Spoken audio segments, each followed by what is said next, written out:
There's a lot of changes right now in the global marketplace. Where does aid fit into that? Well, for me, really the question, and Raj put it out there, is what is going to happen with the development business? What should, and our thought was, what should we look like as a community a decade from now?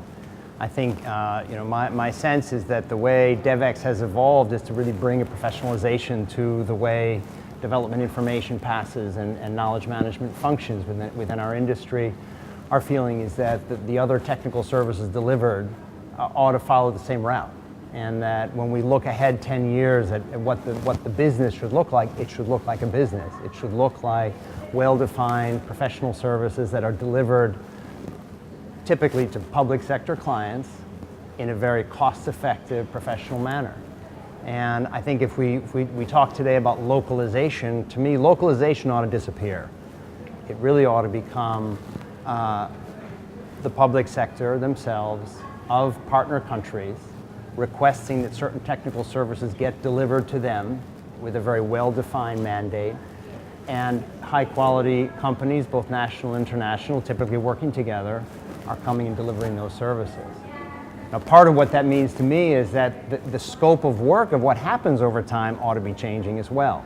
We live in a world where best value is the way USAID works, but literally the rest of the federal government and most governments find best value an odd or an unusual or an exceptional contracting mechanism. I think if the client knows what that client wants to deliver, and if what is being delivered is a very specific technical training need or staffing need or a very specific solution, the contracting mechanism we should see more of is not best value, but we should be seeing more of T&M contracts or LPTA contracts.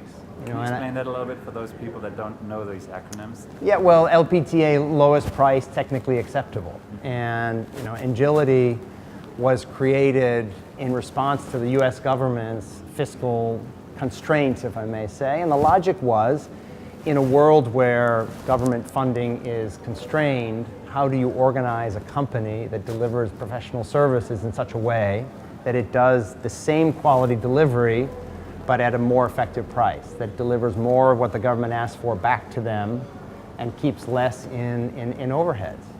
And that was Engility's model. That's why we were created. That's how we were developed. On the international development side, we believe that the same trend is there. I think it's happened more slowly within USAID's world than it has anywhere else in the federal government, but we think it's coming.